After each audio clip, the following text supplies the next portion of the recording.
Hello, welcome to Navigating the Shift. This is Annabelle and Sarah, and today we're catching up on some news again, and I'm sorry that the last couple of videos are late. We've had some techie problems, but I'm sure we'll get that all sussed so I can get all three videos up at once. Sarah, do you want to start? Do you want to do the Monsanto thing that you were reading about? Sure, I just read it.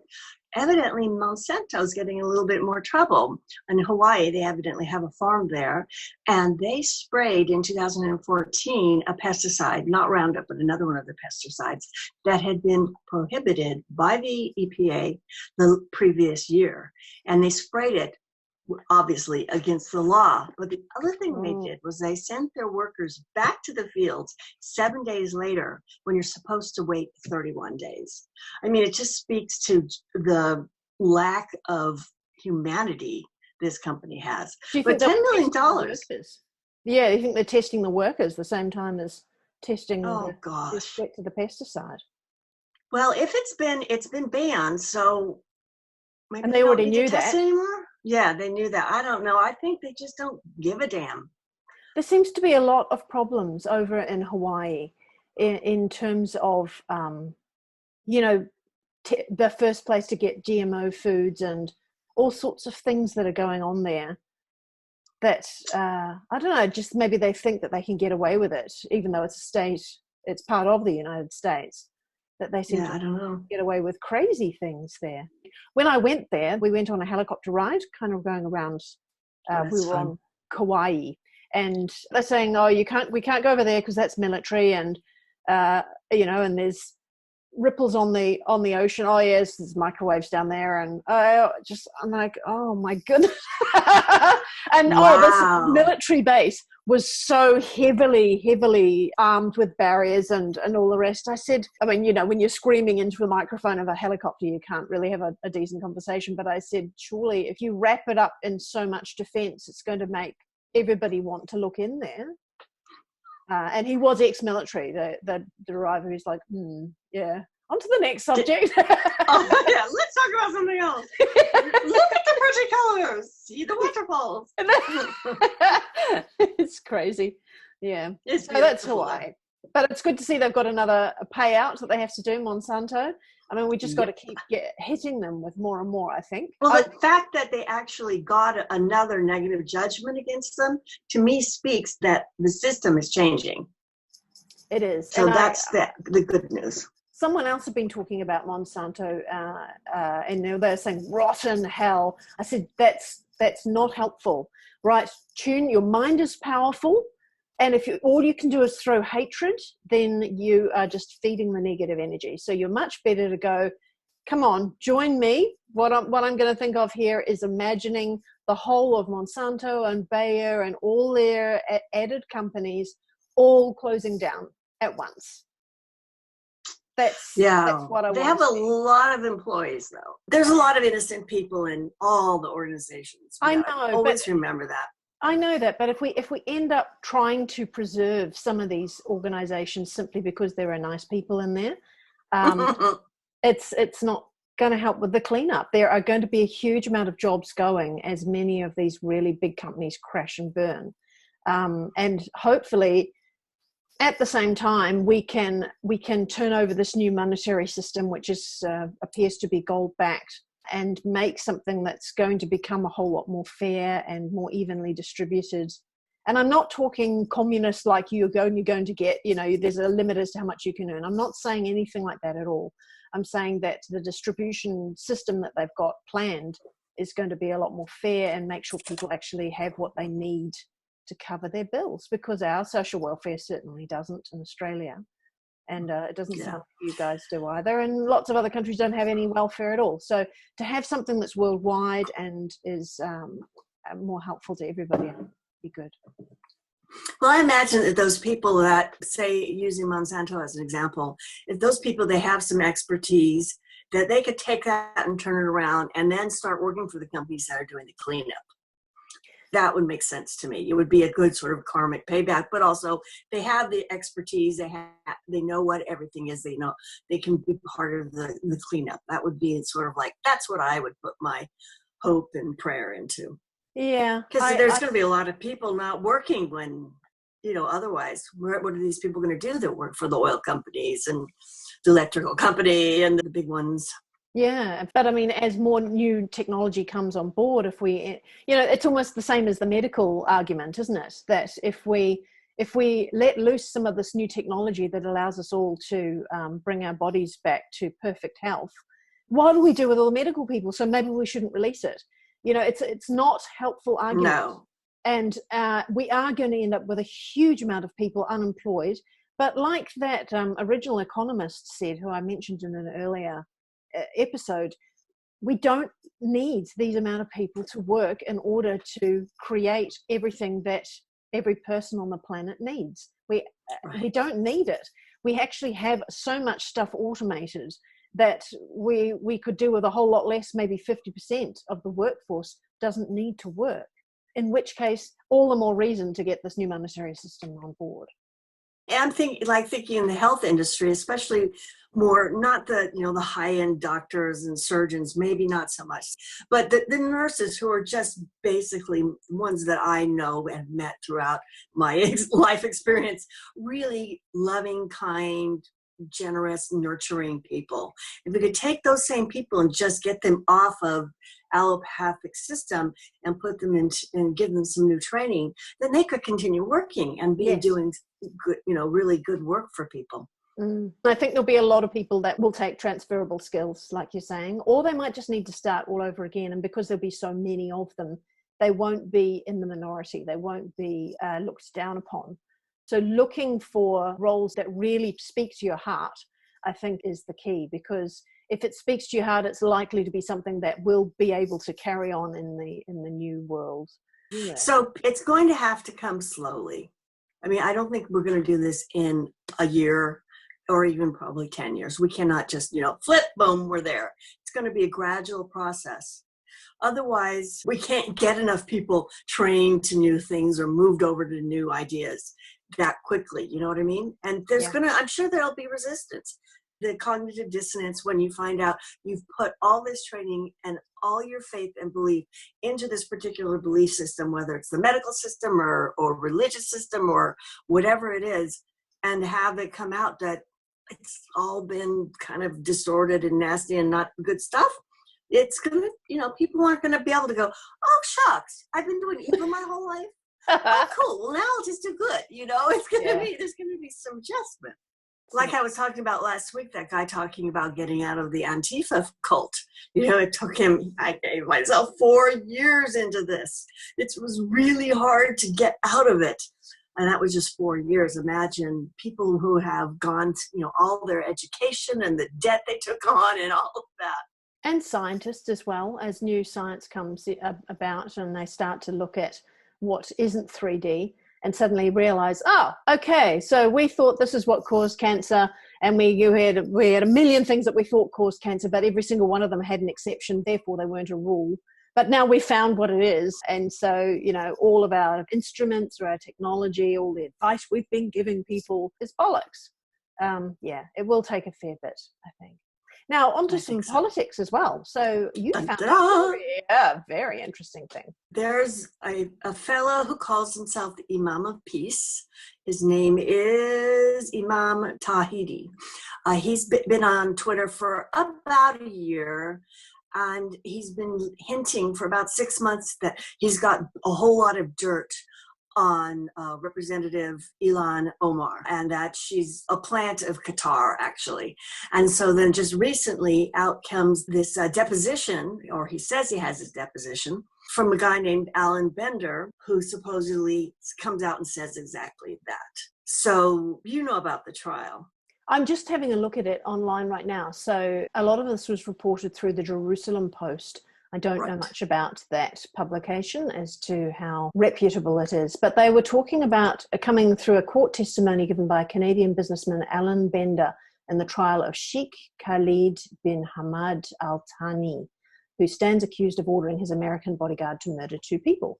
So it looks like it was on like a totally different topic, and suddenly all of this stuff starts coming out. He's talking about Omar as well as the activist Linda Sassour as well. both of them being assets, and that they have a whole lot of influence on both Republican and Democrat parties. And the goal is for the Muslim Brotherhood to take over American government, which would not be surprising. Not at all. They would, if you're going to do this, then of course you're going to do it in sleuth mode, do it underhanded. And it's not until you've got all the people in power that you want that, you set your pieces in place like a chessboard, and then you go, okay, let's do it. Let's do the attack. Do it. Probably similar to how, I don't like to bring up Hitler as an example, but similar there, that he made sure that he was doing a fantastic job in building roads and buildings and building his party up to being the most dominant before he said, okay, we're not going to have any more voting. This is it. Right. We're the boss now. And so it's possible that all of this was being set up and put in place for them to gradually. Possible. Some things look a little sketchy there. Oh, by the way, another person that was mentioned in that article was Jared Kushner. And Yes. Talked about how he bought the 666 Fifth Avenue in New York. Fifth Avenue. Thank you, Fifth Avenue, New York. What does that tell you, for God's sake? Too much, right? I know. And then it was tanking, and evidently he got. They say they bought it through an intermediary, and then the idea being, you buy this from me, and then I help you out as a. With the president and all that policy. Some of the problems with this, and the Amazing Polly jumped on this right away. Alan Bender doesn't have a whole lot of online presence. They just sort of call him a Canadian businessman. When she went to his LinkedIn, when she clicked on the link to supposedly his company, it was a 404, no page found. The only article she found on him was a total fluff piece. Really kind of embarrassingly. Oh, I was just so amazed that I was going to be able to interview the man. I felt so nervous about it. Oh, and he's so wonderful, and he's so smart, and he's so rich, and he's so generous, and he's so all of this stuff. And then you go down to the bottom, and the writer is actually somebody who does PR and branding. Oh. So, and that's like the only article there is there.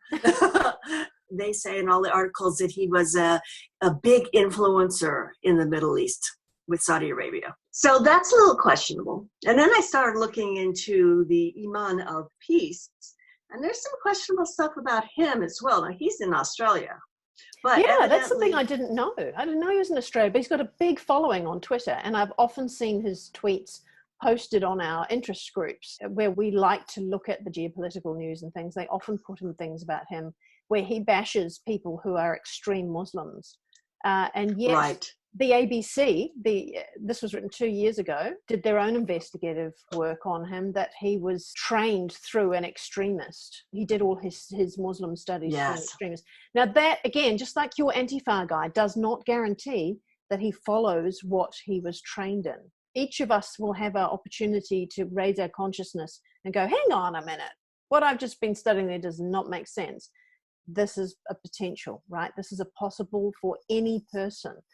So whether he is going in sleuth mode and pretending to be this very fair, progressive Muslim, or whether it's just a big front and he's actually going to follow his teacher. And his teacher thinks women should be covered head to foot, that they shouldn't have any jobs in government. I mean, he's definitely not a moderate. No, that's right. Yeah. Mm-hmm. And the other thing is, one of the quotes in there was from a Muslim guy who was saying the two sects, the Sunni and Shia, they've been actually getting along really well, especially in Australia. But the Imam has been writing some rather inflammatory things, calling the other sect monkey garbage. And evidently now there's starting to be some stuff back and forth between the two sects on social media. It's not very peaceful, so is it? Not so much. Yeah. And evidently, he says that we're still doing the Imam of Peace. He said that he graduated with a bachelor's degree and a master's degree from the university. Somebody contacted the university and ABC. said, well, no.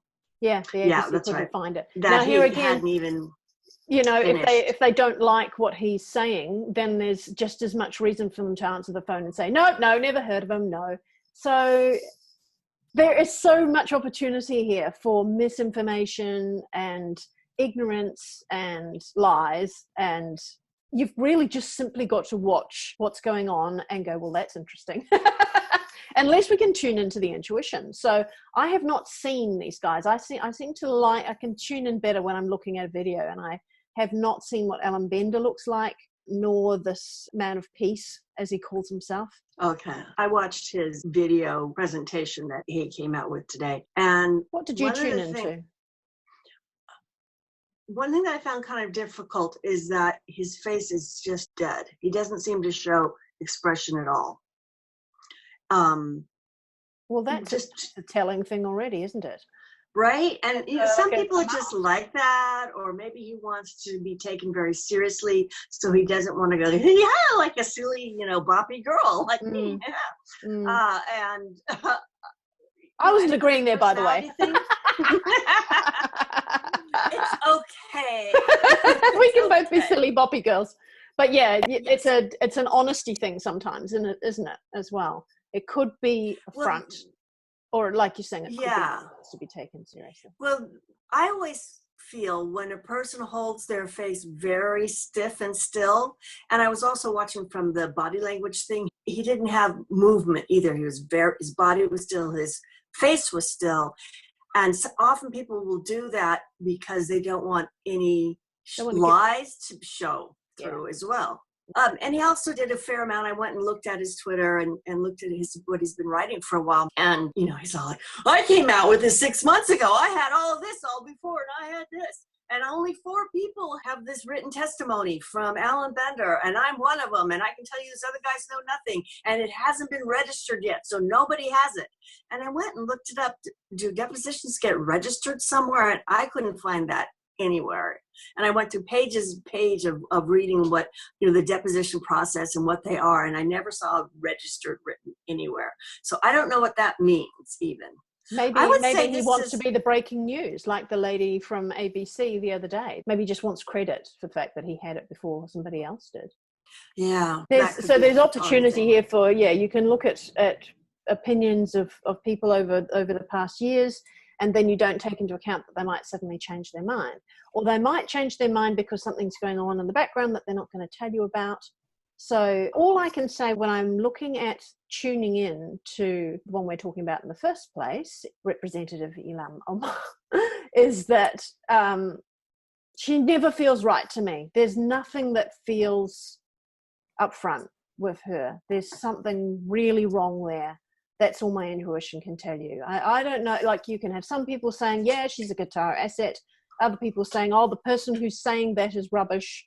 And they'll all fight each other and confuse everybody. All you have to really do is look at the one we're talking about, which is her. She's the one we're talking about. She has a very high profile. Questionable stuff. Yeah. There's other things about her that have come up. She married her brother. She did immigration fraud. She had an affair with some guy in her campaign and funneled him millions of dollars from her campaign money into his company. But if this whole thing comes out and the whole right jumps on this and it turns out to be complete BS, think about, she's got that. I mean, how possible is it that this is a way of sort of protecting Omar? Because she can go and, file lawsuits and go, oh, they're crazy people. They're all after me. They're making it all up. Yes, there. It's a smear plan, Yeah, it's very sophisticated these days, isn't it? So if you want to hide all the real truth, like if she really has done, some criminal activity, then you make something outrageous and then prove it wrong. Then everybody doubts all of the criminal activity and they think, oh, she must be innocent. So they kind of polarize between, is she good or is she bad? When in fact it may not be hiding everything. I don't really understand the Middle East stuff very well. And people have already been sort of questioning Kushner because of some of the decisions that Trump has made too in relationship to Israel. I did read an op-ed of somebody who speculated that maybe Trump gave them their Jerusalem embassy and the Giza Heights, all these things, so that they would look like they are so being favored that other countries around there would turn against them, which is actually what has happened. They've kind of pulled back their support of Israel. Oh, Like, it's like, who knows? I mean, because none of that makes sense to me. I'm like, what does it matter? What does all this matter? I don't get it. But I will say, it's the 5D chess thing. And this whole story we're talking about is probably got a lot of 5D chess in it, and who's doing what. So if we were to say, give anybody any advice, it's like, go cautiously with it. Don't jump to either side. Watch the people and see how you feel about them. Go with your intuition. It's just because it's like, oh, we got some dirt on the people we don't like, doesn't mean it's true, right? that's right. And even with Trump, we were told that he has his part to play, then he'll step aside, and then the next round will come in. He's not the be all and end all. You see all these images that the conservatives do of him with ripping open his shirt with Superman underneath. He's not. He's human. He's made mistakes. He lies, right? We know all these things. What if he is on the side of Israel and he can just play with giving them their embassy and doing sweet stuff while we get America sorted out?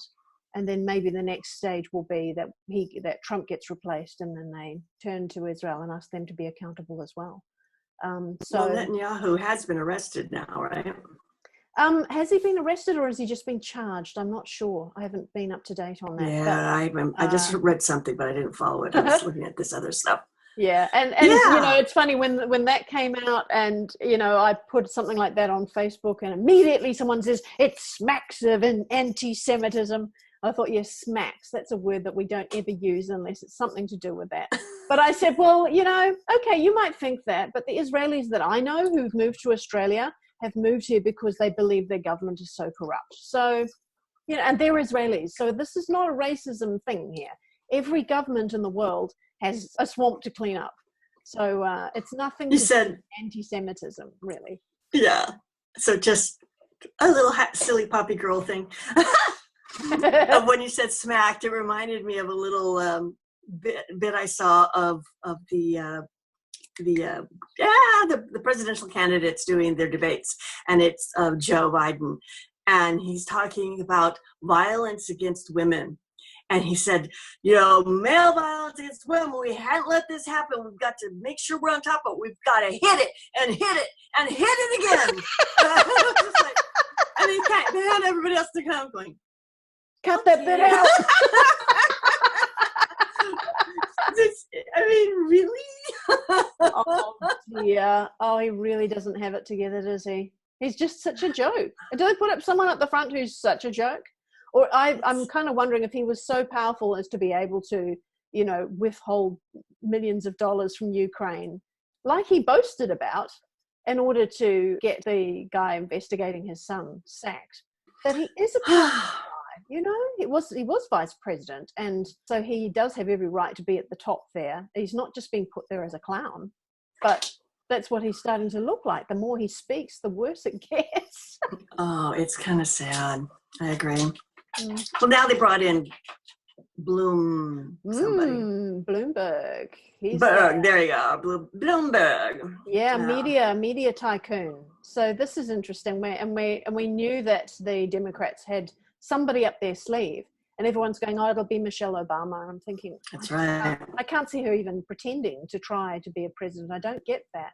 But Bloomberg is another story again, and here they've been joking on about white supremacy, and we can't have all these white men at the top of the hierarchy. And they've got Joe Biden and Bloomberg now. So I think that argument's now dead. Well, Bloomberg's Jewish though.